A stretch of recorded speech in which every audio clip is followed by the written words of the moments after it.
আছি, আমার খাবার নেই। আমি 1 মাস যাবৎ আলু ভর্তার ডাল খাচ্ছি। আমার ছেলে অসুস্থ, আমার ছেলে রক্ত বড় লাগে, মাসে একবার 14,000 টাকা একটা ইঞ্জেকশন দিয়ে। অতি দ্রুত যদি সরকারের ব্যবস্থা না করে আমাদেরকে পরিবর্তনের মাধ্যমে আমাদের জায়গায় না বসায়, বেশি না 3 মাস পরে আমাদের মা ছেলে 4 জনের লাশ বের হতে হবে বাসা থেকে।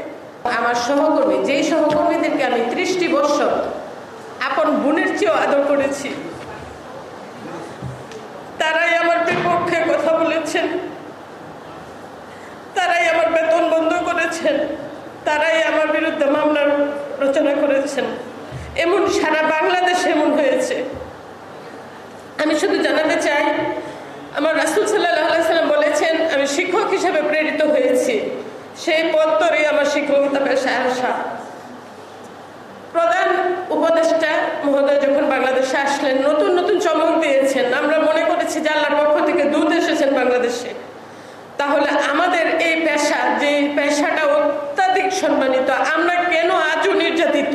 আজও কেন আমরা ঘুরছি? অফিসে অফিসে যাচ্ছি বলে ধৈর্য ধরেন, ধৈর্য ধরেন। আমরা আর কত ধৈর্য ধরবো?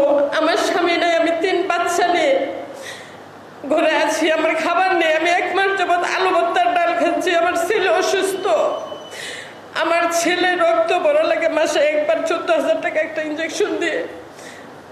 অতি দ্রুত যদি সরকারের ব্যবস্থা না করে আমাদেরকে পরিবর্তনের মাধ্যমে আমাদের জায়গায় না বসায়, বেশি না 3 মাস পরে আমাদের মা ছেলে 4 জনের লাশ বের হতে হবে বাসা থেকে। আমার ইনকামের কোনো রাস্তা নাই। এই চাকরির একটা বেতন দিয়ে আমার সংসার চলে। আমি আকুলভাবে বলতে চাই শিক্ষা উপদেষ্টা মহোদয়কে, আপনি আমার দিকে তাকিয়ে, আমার মতোই সমস্ত শিক্ষকরা এরকম লাঞ্ছিত হয়েছে, এই লাঞ্ছনা যেন আর বাংলাদেশের ইতিহাসে না হয়। আমাদেরকে অতি দ্রুত আমাদের পদে বসিয়ে দেন। আমরা কোনো দুর্নীতিবাজ না। কোটি কোটি টাকা মন্ত্রী মিনিস্টাররা আত্মসাৎ করে দেশ থেকে চলে গিয়েছে।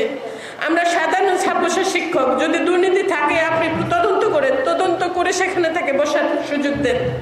আর যিনি এখন ভারপ্রাপ্ত হয়েছেন, তিনি মনে করেছেন তিনি প্রধান শিক্ষকের পদটাকে শূন্য করে ওখানে আমি বসতে পারলে উনার একটা ক্রেডিট হবে। না, উনি মানবিক না, উনি ওখানে বসতে পারে না।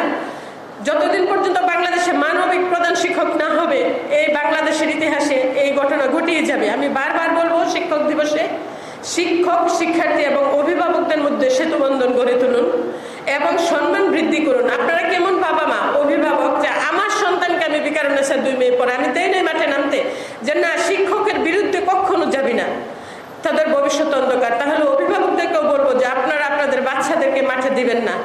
শিক্ষকদের সম্মান করতে বলেন, সহকর্মীদের প্রতি শ্রদ্ধা থাকতে বলুন। এই শিক্ষক দিবসে আমি সমস্ত শিক্ষকদের শ্রদ্ধা জানাই এবং আমি জানাই দিতে চাই যে আমি একটা মহিলা হয়ে স্ট্রাগল করে আমি এতটি বছর স্বামীর সারায় আরো কঠোর থেকে কঠোরতম কার্যক্রমে আমরা চলে যাব সামনে থেকে। ধন্যবাদ সবাইকে।